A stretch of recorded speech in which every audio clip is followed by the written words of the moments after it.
we're going to talk about money and the history of human exchange, we have to start at barter, or more specifically, the myth of barter. Now, you've probably heard this story before, that ancient humans sustained themselves by bartering with one another before realizing that barter sucked and then inventing money. So, say that you were a local farmer back in the day when barter was still a thing.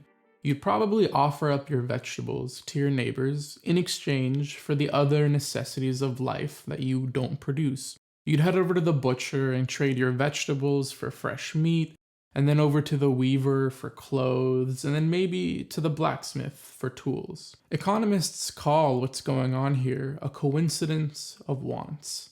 It happens whenever you have one thing while your neighbor has another, and you both want what the other person has. So you swap. The story then goes that this whole arrangement worked great until maybe a few weeks later, you needed more meat from the butcher, but the butcher just wasn't interested in more of your vegetables, and you had nothing else to offer. Apparently, people then caught on to this big issue that comes up in barter. When your neighbors aren't interested in what you specifically happen to have on hand, that is, when there's not a coincidence of wants, you're pretty much screwed. So as a solution, they came up with money, a widely agreed upon token of value that has facilitated the majority of human exchange ever since. The only problem with this cute story is that it just isn't true. Most anthropologists agree that no evidence of a barter economy, pure and simple, has ever been described, let alone the emergence from it of money.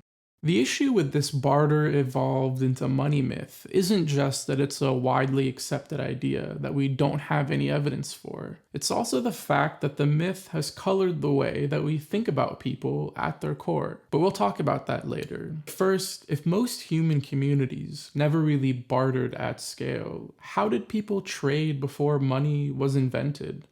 And if money didn't emerge from barter, where did money come from? Before we take a closer look, it's important to say that there aren't easy answers to these questions about what the emergence of money looked like. There are thousands and thousands of towns and villages and tribes that throughout history have all had really unique ways of trading and sharing resources with each other. So while there isn't any one singular explanation that fully applies everywhere, there is a common thread that runs through a lot of this history that we can take a look at.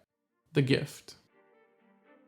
Most of us think of a gift as something that you give to someone without any explicit expectation of anything in return. But in reality, we all know that things never really play out that way. Once you're given a gift, there's an implied social assumption and probably pressure that you'll reciprocate in some way at some point. Broadly speaking, that social expectation is what sometimes fueled exchange between people before money. I know that doesn't really make a lot of sense right now, so let's take a look at how it actually worked. Along the Pacific Northwestern coast of North America, indigenous peoples like the Tlingit and the Haida, among many others, have long held ceremonies known as potlatches, which are gatherings that mark rites of passage like marriage, death, or the passing of titles. When a potlatch is held, people from all over the area gather to feast, share songs, and most importantly, to give and receive gifts. The potlatch was, at one point, the main way that many of the communities in the Pacific Northwest shared resources with one another. The way that it works is that someone who's accumulated a ton of resources can decide to host a potlatch to share their wealth with their community. The host does that by giving away gifts to those who attend their potlatch, and in the process, they and their family garner respect and status in the eyes of their community. And don't let the word gift confuse you. We're not just talking about one or two gifts here. Potlatches would sometimes end with the hosts having given away basically everything that they could. The intense generosity of a potlatch host also often inspired other attendees to engage in what's basically competitive gift giving, where the host and a guest would try to one-up one another with the number of gifts that they could give out. This quote from an old paper really sums up the underlying philosophy at play here.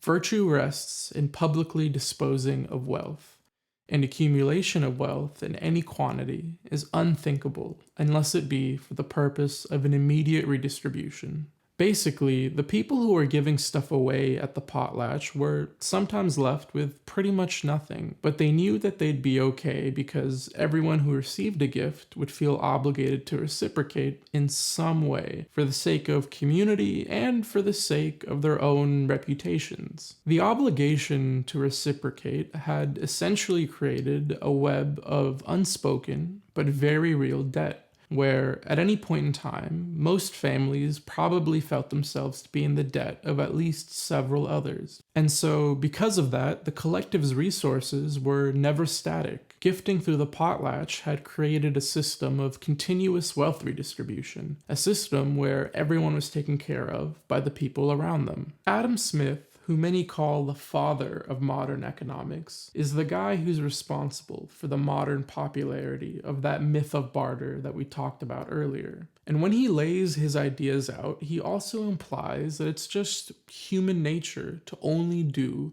what's in your best interest. That there's no way that anyone would ever give away something valuable if they didn't immediately get something back that they wanted in exchange. And even though we have concrete evidence that proves that this isn't the case and has never been the case for many cultures, these ideas have stuck around in economics textbooks and in popular thought for a really long time, which sucks because it's just a really limited perspective on what human communities have actually looked like throughout history. Instead of finding evidence of that fabled barter economy that implies that humans are inherently selfish, anthropologists have found countless societies throughout history where human exchange is something that's deeply rooted in relationships and in community, like we just talked about, where it happens for lots of different reasons and not just so people can try to extract as much as they can from each other, like we might think of it today. But anyways, now having some context about what a few parts of the world looked like without money, let's take a look at how the physical money we're familiar with today came about. Around 8000 BC, before writing was even invented, farmers in what is now the Levant developed one of humanity's first ever accounting systems. The farmers in the area needed an easy way to keep track of everything that gets produced on a farm, stuff like crops, animals, and other goods. So, in order to do that, they began to mold clay into tokens of different shapes and sizes, with each token shape representing a different farmed good. The farmers would then organize these tokens and use them as counting tools, so they always easily knew how much of each resource they had. And there were lots of different clay tokens. A sphere represented a large amount of grain, and a cone represented a small amount of grain, while an oval-shaped token stood for a jar of oil, and a cylinder represented an animal. At some point after their invention, people began using these tokens to physically represent their promises to other people when they traded. So, for example, you could give someone 3 animal tokens in exchange for anything, like a jar of oil or some food, which meant that you were promising to give them 3 animals at some unspecified point in the future in exchange for something tangible right now, like that oil or that food. Today, we call that sort of promise debt. But there's a really interesting, larger point here, which is that, like we talked about earlier, the standard story of barter that we always hear about paints a picture of cookie cutter trade, where I'll give you one of these and you give me one of those and we'll just be done. But when you look at real history, you start to see an element of debt being introduced into the equation. And when that happens, you start to pull in all these different things like trust to fulfill that debt. And like we mentioned before, reputation and relationships. And really quickly, you get to clearly see how the history of human exchange and economy has never been black and white. But back to the tokens. At this point, the tokens weren't just counting tools anymore. They became a sort of, not quite money, but something valuable that you didn't want people easily being able to steal. And because of that, rather than leave their tokens lying around, some people began to seal them inside of hollow clay balls for protection. Think of it as sort of an ancient clay piggy bank. And as people kept trading with their tokens, they eventually just started passing around entire clay balls with some of their tokens inside. It was just easier to group tokens together rather than constantly exchange lots of loose tokens when trading. People quickly realized, though, that if you forgot what tokens were inside of a clay ball, the only way to check was to break and crack the ball open, which wasn't ideal. So, before sealing their tokens inside of the clay ball, everyone started pressing their tokens onto the outside surface of the ball first to create a marking on the exterior surface that told you which tokens were held inside the ball. Over time, the tokens inside of the clay ball stopped being included, but the markings on the outside stayed. The tokens on the inside had just become redundant, and everyone realized that the markings on the outside were enough on their own to clearly represent resources in trades. So, all in all, these tokens and hollow clay balls were sort of a distant precursor to coins and to money more broadly, where you start to see symbolic representations of goods and resources getting traded rather than those actual goods and resources themselves. Next, let's fast forward in time and check out how the world's first actual recognizable coins came around. Coins look like they were invented independently in a few places around the world at roughly the same time, but the very first ones pop up in the historical record around 600 BC in the Kingdom of Lydia, in modern-day Turkey. Those first coins were made of a naturally occurring silver-gold alloy called electrum that Lydians discovered on the banks of the Pactolus, a river that still runs through Turkey today. Now, these coins were pretty much just lumps of electrum that were crudely stamped with the insignia of whatever jeweler or goldsmith had come across them. People didn't really want to use these coins when they first came around, though, and they didn't really work as intended. The main problem was that the ratio of gold to silver varied a ton with each chunk of electrum found in the river. So when coins were minted from those chunks, there was no way of knowing how much gold and silver was actually in each coin, which meant that people never really knew the exact value of the coins that they had, because they were just all different. To try to fix this, the Lydians tried to standardize the value of their coins by weight, which meant that every coin of a specific weight would have the same value as every other coin of that same weight. This attempt at standardizing things was better than nothing, but it didn't really work out. Coins that weighed the same could still have different amounts of gold and silver in them, which meant that even though people tried to agree on the value of coins strictly based off of their weight, you just were never really confident that everyone everywhere would always fully agree. So eventually, the Lydian king just got rid of electrum and began to mint coins entirely in gold or entirely in silver, which mostly took care of the issue, but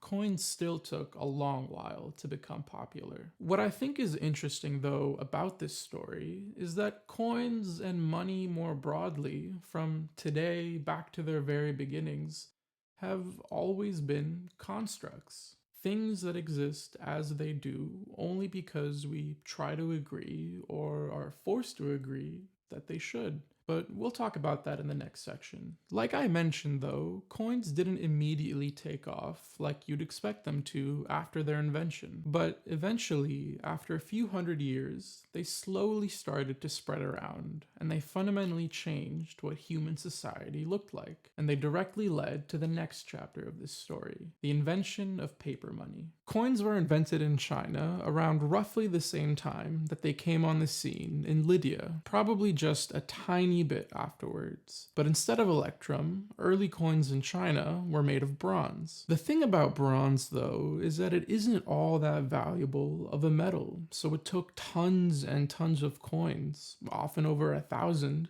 to buy really basic things, which meant that everyone needed to lug around thousands of coins just to make everyday purchases. This obviously wasn't a great way of doing things, so really early on in their history, coins in China started to be made with a hole in their center, so a huge amount of them could be strung together for easier transportation. As you can probably imagine, despite being able to string coins together, it was still annoying and exhausting to lug thousands of them around. So around 995 AD, a merchant in the province of Sichuan started letting people leave their coins with him for safekeeping, and in exchange, he gave people paper receipts that they could later redeem when they wanted to pick up their coins from him. This merchant wasn't the first to do this with people's coins, but he was probably one of the first to make his receipts transferable, meaning that whoever ended up with the merchant's receipt could go and redeem coins from him, even if they weren't the original depositor of those coins. This was a huge development. Instead of having to pick up their coins from the merchant every single time they wanted to go buy something, people could now just use the receipts that the merchant gave them to go buy stuff directly. These paper receipts effectively became the very first forms of paper money that were passed around. But paper money made people nervous. Coins are made of metal, and often precious metal, so they're kind of inherently valuable,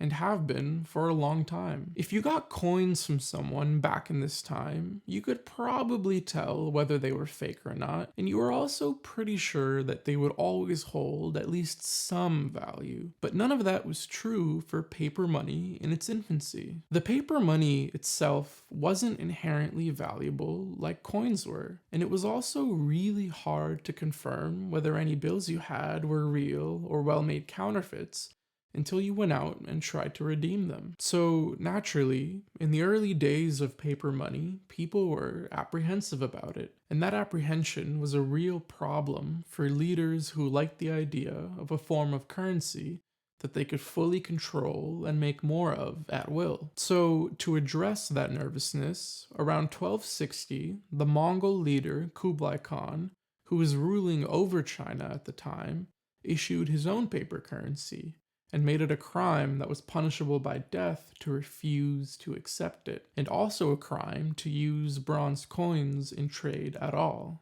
So people were forced to use this paper currency that they just didn't want to use. But at least this new paper money could also be traded in with the government for bronze or silver. So at the end of the day, people knew that the government was guaranteeing the value of their money. But it's interesting though, even though the government was guaranteeing the value of people's money and they were backing this new currency, people still didn't want anything to do with paper money.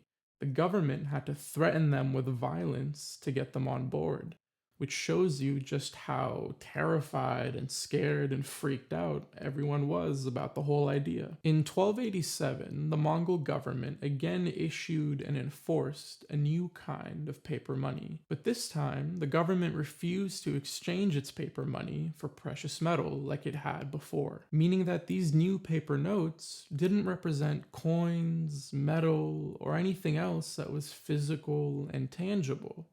They were just paper. Paper money that isn't backed by precious metal is called fiat currency. And even though fiat currency is the kind of money that dominates the world today, in the 13th century, it was, in the words of Jacob Goldstein, a radical experiment that, for the first time ever, saw money as pure abstraction, as purely an idea rather than something physical or tangible. It all definitely freaked people out, but eventually things stabilized and ran pretty much the same way that they did before, partially because of a collective societal acknowledgement that these pieces of paper are worth the numbers printed on them, but mostly because the looming threat of death from your government if you didn't use their money was pretty convincing. It's interesting to learn about history because it's history, right? It's just interesting to read about how the world that we live in today came to look the way that it does. But on another level, I think it's important to read about seemingly random things like how money came about or what humans did before money, because in all of those stories are reminders that history is not inevitable, as I heard John Green once say. But what does that mean in this context? when I think about how history is not inevitable, I think about the parts of our society and our history that are so entrenched into our daily lives that it becomes hard for us to imagine any other way of doing things. I mean, take money, like we've been talking about. Money dominates so much about our lives. It dictates whether we can afford to feed our families, whether we can afford to go to the doctor when we're sick, and the overall quality of life that we get to live. And that seems normal to us because that's all we've ever known. But that relationship that we have with money is so exploitative. And that's not a groundbreaking thing to say, but I don't think that enough of us acknowledge that relationship for what it is, especially here in the US. You could literally list a million examples, but here's one. In 2021, over 4.5 billion people were not fully covered by essential health services. Over half the world's population not being able to afford the medical care that keeps them alive is in no way an accident. It's the inevitable outcome of a global system of resource distribution that was designed to prioritize certain human lives over others. And I mean, even the idea that we have to afford the bare minimum things that keep us alive, like food and healthcare, is ridiculous. And none of that should ever seem normal to us, even if that's all we've ever experienced in our lifetimes. Because we can look at history and know that it hasn't always been this way. We talked about the gift economies of the many indigenous peoples of the Pacific Northwest, where equitable distributions of wealth and resources are cornerstones of society. And I'm not saying that those systems are perfect, or even that they would translate perfectly well onto a global scale. But I just think that it's important to know that things haven't always been like this. And they certainly don't have to be. My name is Ryan. Thanks for watching. I'll see you in the next one.